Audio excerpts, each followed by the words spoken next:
Up next is my interaction with the Director General of the Ghana Education Service on the sanctions meted out to the Ejisuman Senior High School student, those 7 girls caught in that viral video. We'll discuss the way forward in all of this. And we also talk about the National Science and Maths Quiz and the delay in releasing funds to the schools. Remember the banner headline in Monday's edition or Tuesday's edition of the Daily Graphic newspaper. Schools may not be able to take part in this year's National Science and Maths Quiz because of lack of funds. He addresses all that in this conversation. Enjoy it. You know, you're a teacher, you're parents, so I first of all want to ask what your reaction was when you first saw the series of videos, really. Okay, thank you very much. To be very honest with you, I have not watched the videos, but I've had summaries of what is in the video. Okay, is it deliberate? Is it a personal decision not to watch the videos? Not really. It's a matter of time. I believe when you came, you realized that I was in the thick of issues dealing with a couple of things like that. But I obviously would take time to watch. But from all that I've heard, which I believe it is, I think if you want me to describe it in one word, I think it's bizarre. It's uncalled for. It is something that we shouldn't be encouraging. Very, very unfortunate. Yeah. What has happened? I mean, is it just because of the kind of era that we're in? Are we supposed to be expecting some of these things? I believe so. The new technology and the extent to which technology could be used is something that probably is something that all of us should be expecting things of this nature. But I have indicated that it is bizarre, it's unfortunate for a number of reasons. In some cultures, if we had seen this one, it wouldn't have been news for us. In our culture, in our context, things of this nature are something that we all abhor, you know. So that is one of the reasons. The other reason is also that because our rules and regulations do not allow students using phones in school, for example, we're expecting that, if anything, maybe the highest will be that within their own discussions they are doing that. But to go to the extent of recording such an indecent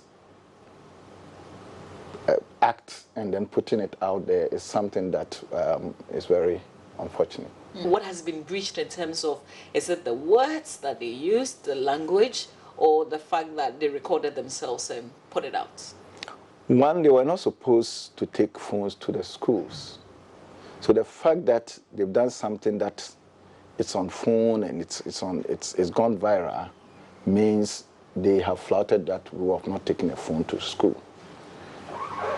Two, that conversation, we don't expect children of that level to be having that conversation. Children are having those conversations especially in the public. Because even adults, we don't expect that if adults were going to have that conversation, it should be a conversation that they have it in the public. So it affects sensibilities, it affects our norms and cultures of the country, of the school, of Ghana Education Service. And we believe that this is something that we should not encourage at all times. So these are, and it's also because I'm limited also because you haven't watched the videos, so we can, in terms of describing it, it sounds like it's a trend. You know, if you've, and I've watched quite a number of this. There's another one with a girl smoking confidently. There's another one with a couple of girls and boys dancing and being sensual, and then with these 3 other girls. There's actually another one that I saw yesterday, and you have a couple of girls standing behind and responding and agreeing to what this girl is saying on camera. It feels like it's a trend. Yeah, my attention has been drawn to a number of these ones going up. Sometimes when it comes up, you have a feeling that it's maybe something that has been done in the past, and maybe once one of them comes up, people are then pulling them out. But for a number of them, when you go out there to investigate, you may realize that it's something that is, I mean, as you're saying, it's a new trend that is going on. As we indicated, once we have this new technology, there's some of the possible things that could be coming up.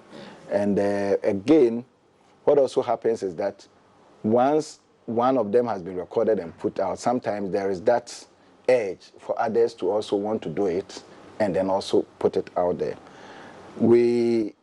By the close of the day, we're going to come up with a statement on it, and then going to indicate some measures that we expect the schools and the parents and everybody to also take, so that we don't get such situations. You know, it's, as I've said, it's very unfortunate, you know, but the nature of new technology is that sometimes it looks exciting. You know, as I sit here with you now, there's something that is going to go live, but I'm here with only you and your camera person. So sometimes you may be taking, I mean, you tend to forget that there's somebody out there who is also going to watch you or who will see you. You know, so you go on your phone, it is between you and the phone, and you think that that is all. You know, sometimes at the time that you are doing it, you are not looking at the repercussions that it could happen, the ripple effect and all that. But we also have a responsibility. As you indicated, I'm a parent, I'm a teacher, I'm the head of the Ghana Education Service. We have a responsibility, either as parents, as teachers, as general public, media, etc., to ensure that the society is sanitized. Is this something that we can stop? Is this something that the GES can control? We can bring it to the levels where it is manageable. I mean, stopping it completely, they will always go on with their conversation. But as far as putting it out there, which may cause the challenge, once it comes to our notice, we will act on it. And as far as we are concerned, such things could stop at least putting it out there. But people having their conversations and things like that are things that we may not be able to stop that. You know, they can always have those private conversations, etc. But making it public, once it comes to our notice, it is our responsibility to act. And once we act, we expect that others, one, it will stop those who did it from doing further. Two, it will be a deterrent to those who intend to also not go into it. The decision to debordenize them, some people have criticized and said these children shouldn't be punished for what some have described as a social disorder. You're punishing them for something that they should be educated and psychologically counseled and all that. Yeah. So you're punishing them for something that you shouldn't be punishing them for. Well, I've heard all that, but for every act that you do, there is also a reaction to it. I mean, we go to court, the court rules, people come out, sometimes they say that I agree, I accept, but I don't agree. You know, you have different versions about it. Somebody will say, why would somebody steal a goat and then go to jail for 2 years, 3 years? Why didn't we give him 6 months? Why didn't we get him to pay the money? You know, so we will have our different views about it. But every person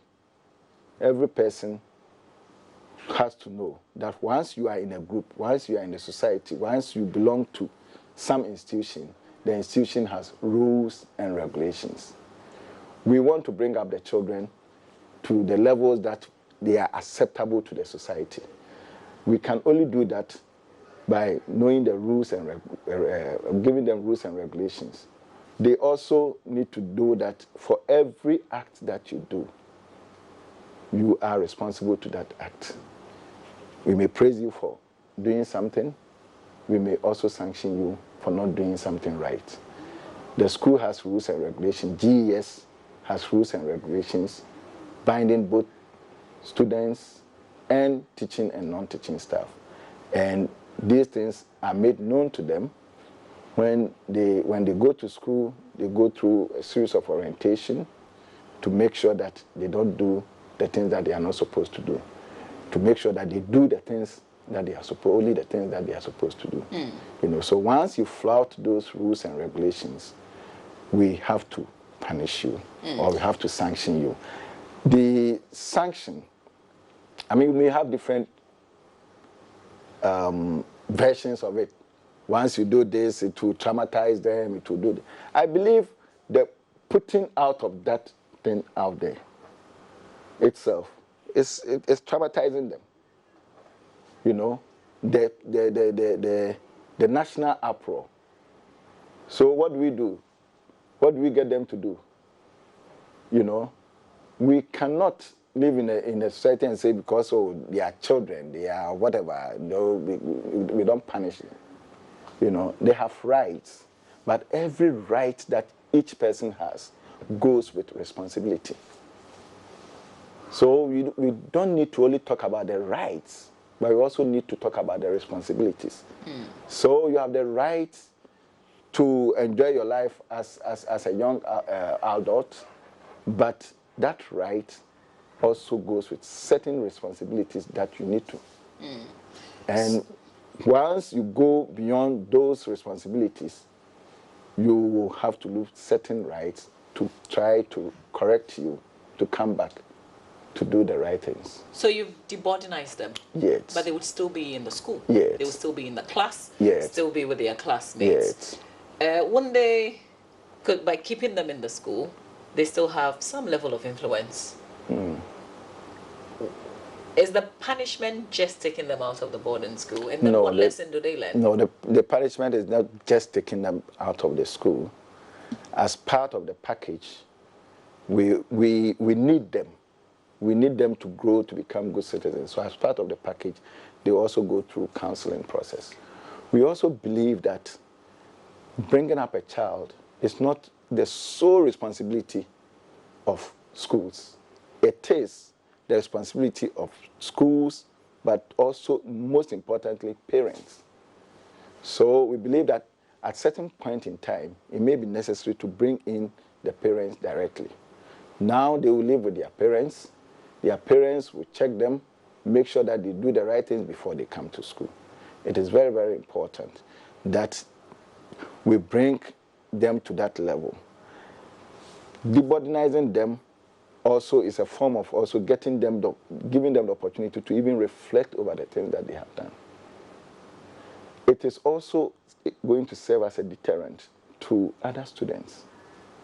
If, for example, you come in from the north and you are at Ejisuman, you know, and you know that if you go viral with some of these things, you are likely to go home and become a day student. How are you going to trek from Tamale, for example, to Ejisuman every morning? Okay, so this is what some people have said. What it means is parents will have to get a hostel for them.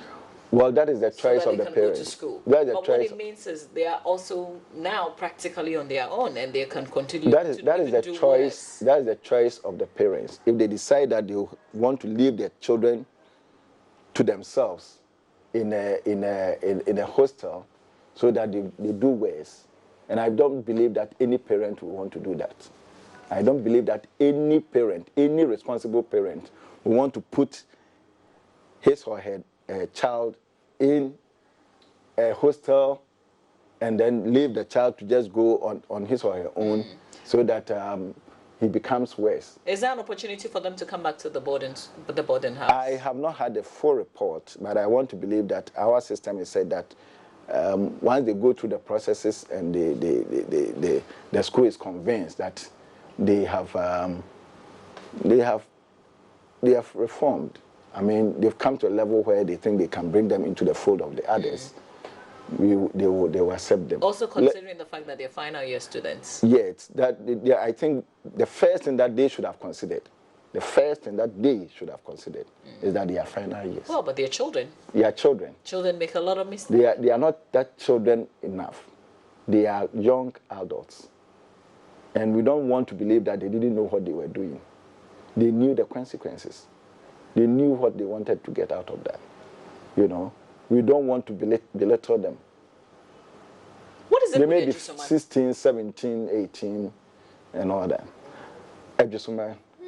This is not the first time that we're hearing something related to sex coming out of yes, it's unfortunate that probably they might have made the headline. It is possible that there are other schools that these things are happening, and I mean the students have been punished, but maybe they did not make the headline. Again, possibly because maybe the first one, somewhere around 2017, made the headline.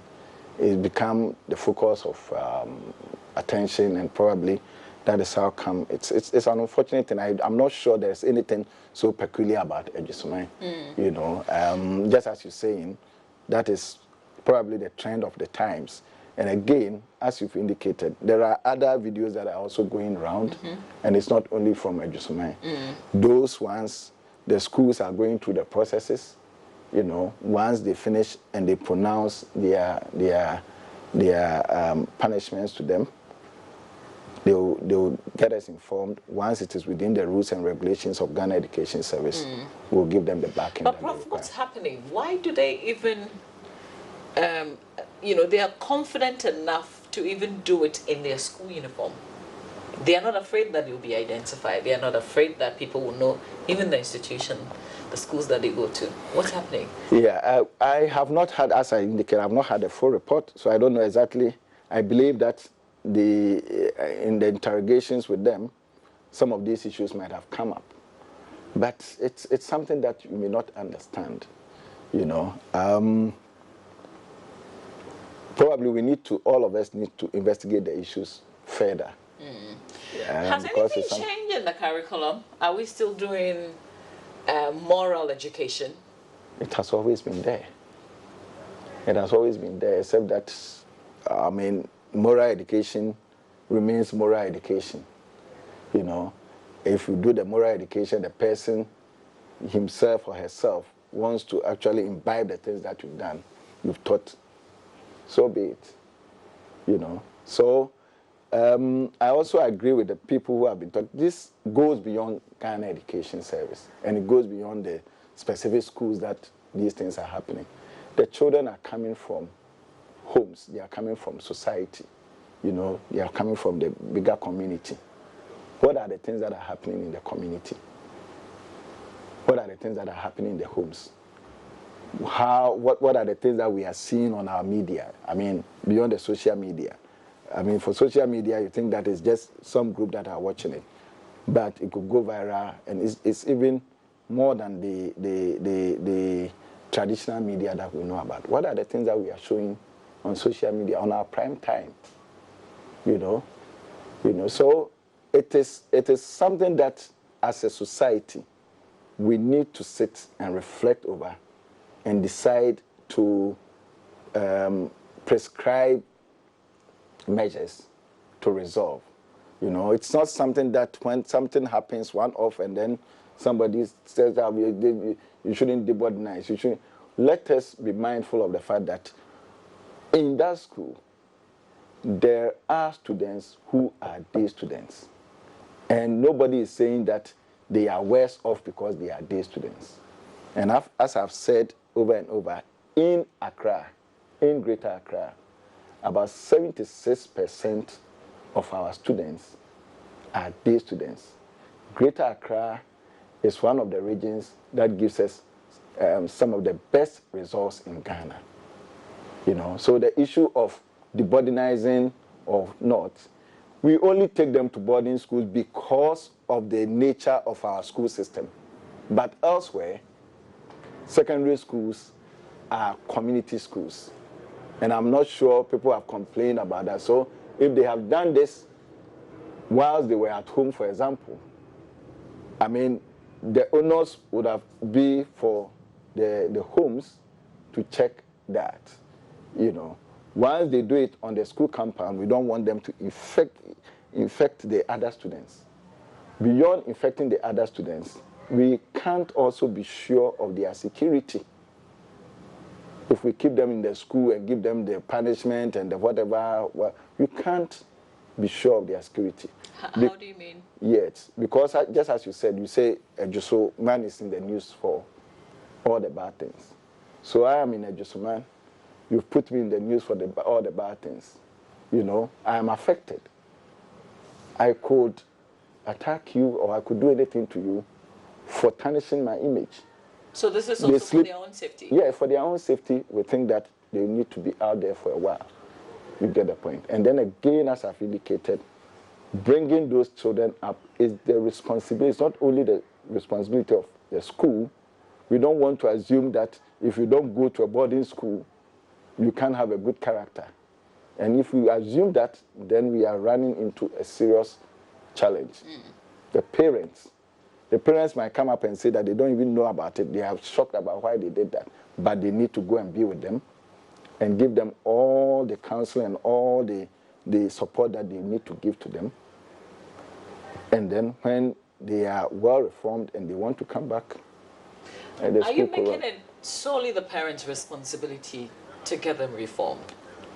Just as we don't want to make it solely the responsibility of the school, we want to ensure that it is a partnership. So we all doing that. They go to church, I believe.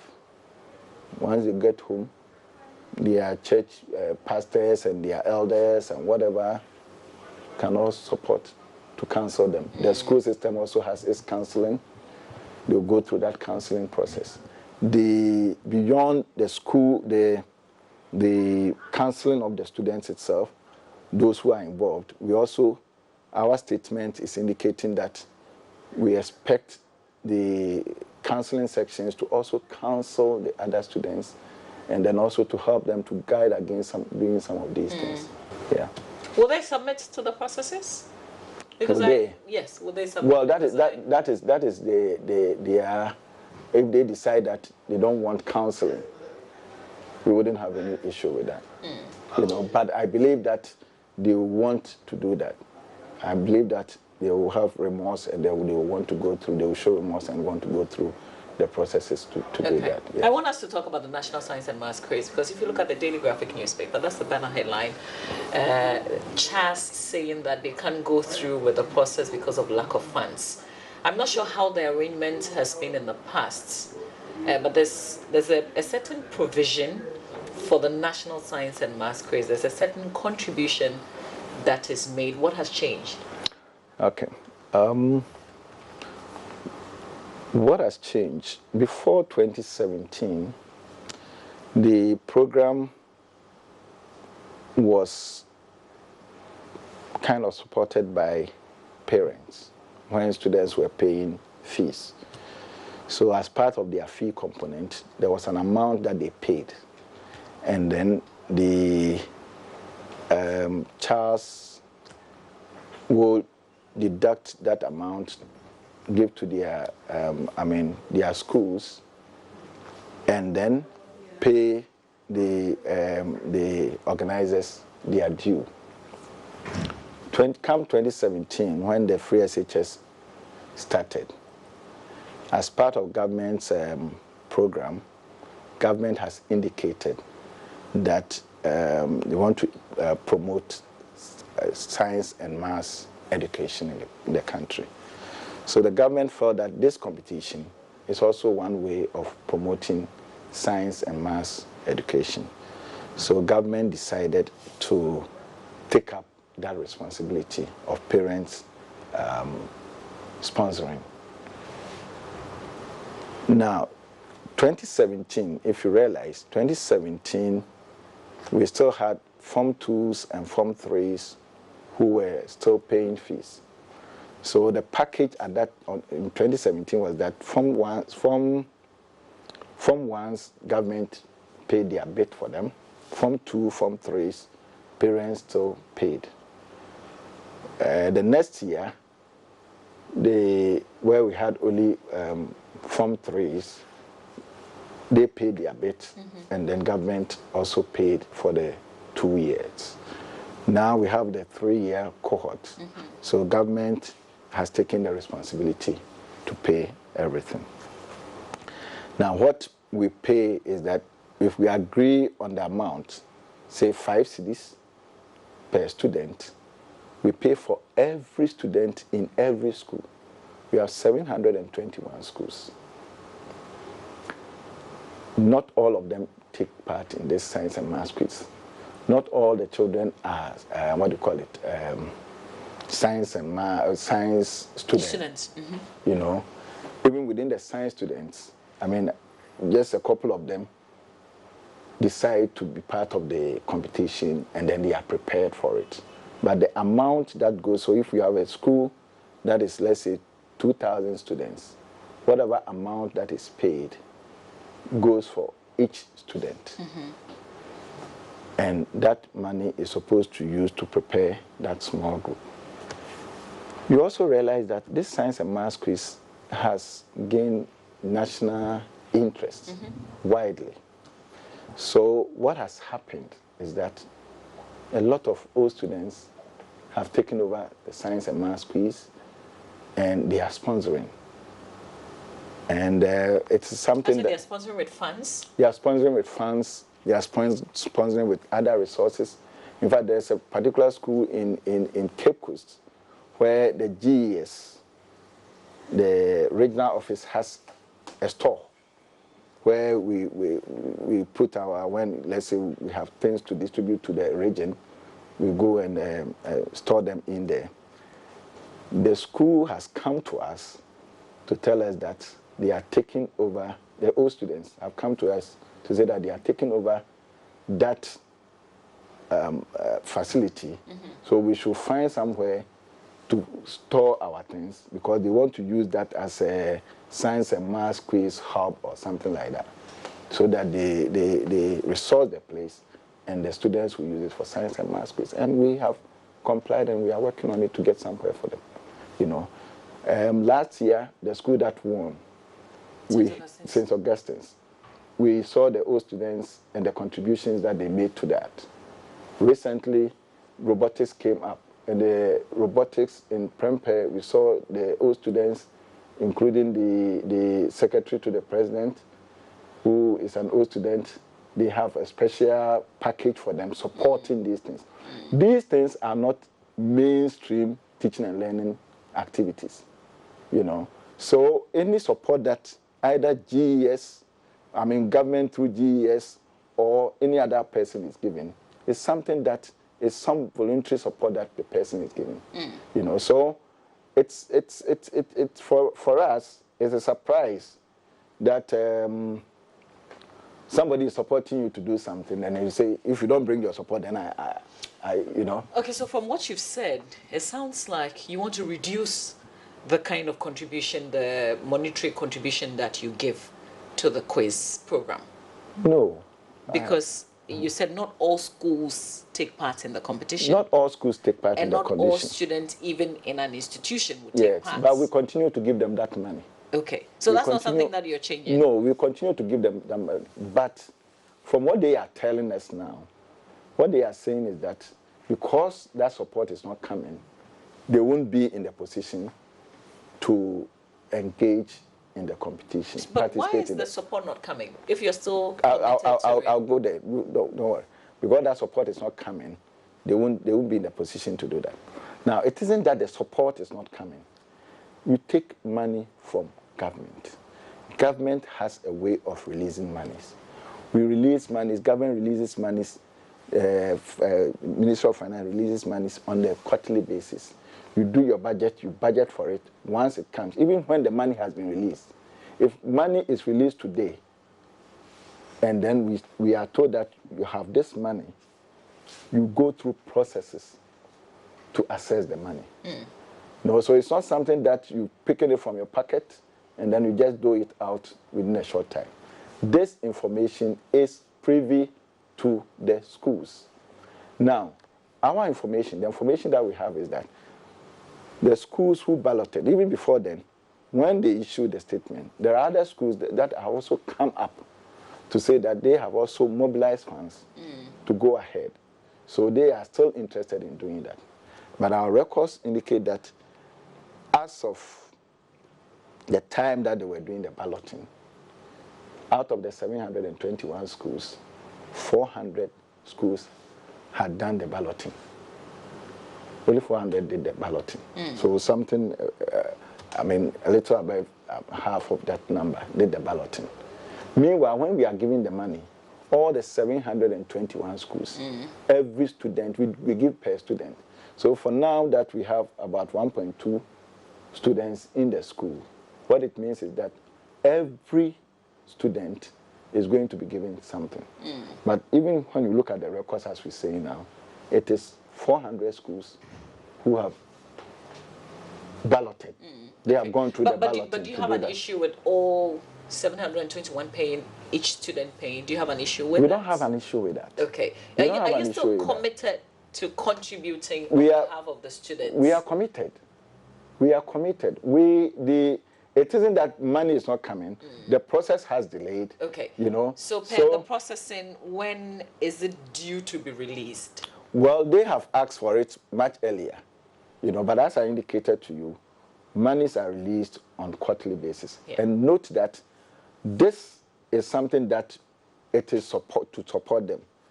If there is money now to be released to them, between releasing that money to support the maths and science quiz, and then releasing money to support the core things that they are actually supposed to be doing, like, for example, feeding.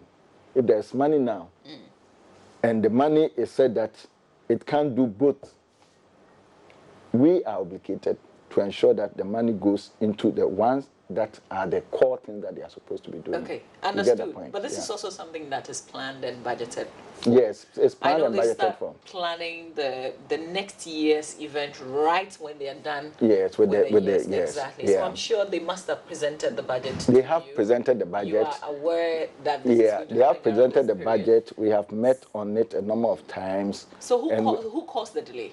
Who caused the delay? Yes. Oh, I have told you, these monies are not monies that are sitting with us, and then we look at you and then we say we release it this time on that time. What I'm saying is that it is government money. But then, so we're going through the processes to assess the money. Yes, but I'm sure we also work with timelines. Yes. Even in terms of presenting a budget and the money being released. Yes. So all those processes we've gone through. Is this the normal processing when you have to give the government contribution each year? Has it been the normal process?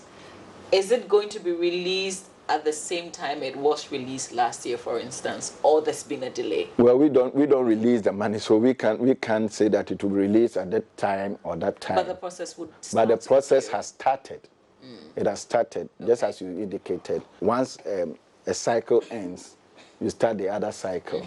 So even before you start that cycle, you have a clear idea of how much it's going to cost and what you should put in your budget, etc., etc. So you go through the process. Sometimes what you do is that if something comes up and it's so urgent,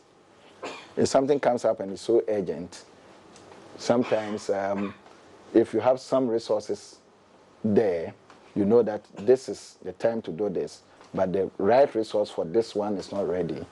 You may take this one, get it done with this one, hoping that this one comes, and then you make adjustments in and there. So this is not something that for us, we believe that it should warrant, any writing to us to say that if we don't do this, if for example, you're telling us that the students need food, their food is not in, it's a challenge for us.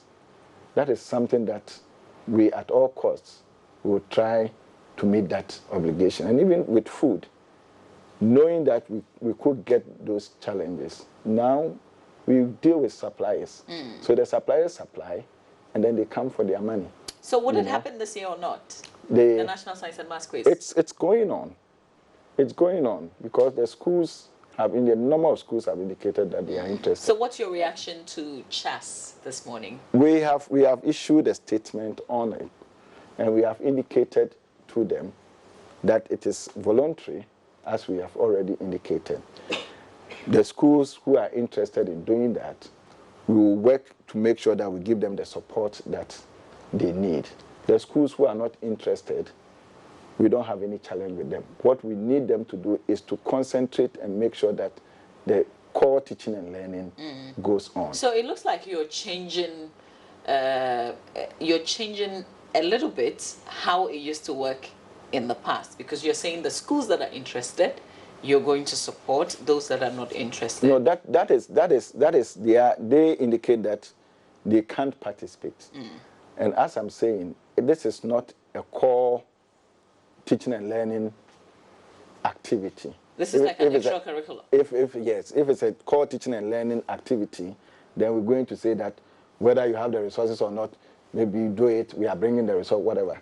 This is something that we are supporting because we all feel that, well, it's something that helps the teaching and learning of science and math. I mean, competition, it's something that we all want to encourage. But if for any reason, and as I indicated to you, since the program started, you know, schools have always collected monies from the students and then deducted those monies to use it for science and math school. But a number of schools have never, ever contested. That seemed to be an issue. It's an issue. We will be looking at that later. But a number of schools have never, ever contested in it, even at the initial levels where they do it at the schools levels and the, what do you call it, is it the zonal or regional and those levels? They don't even, they don't even. So how much is government contributing? How much is each parent, I don't have the amount of hand, but okay. But how is it distributed? As I indicated, it's per student.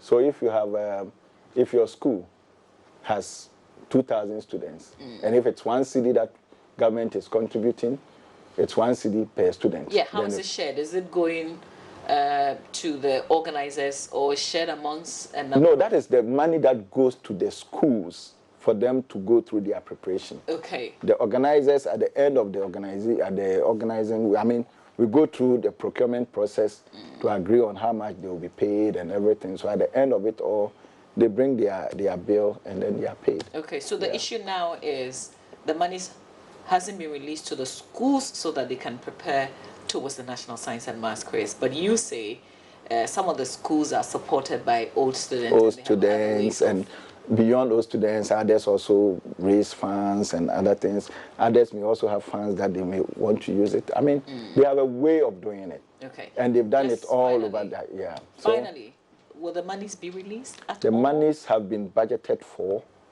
The monies will be paid.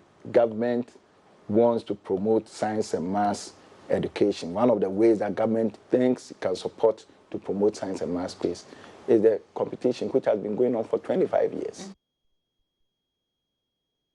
So that's my conversation with the Director General of the Ghana Education Service. From one education-related conversation to another.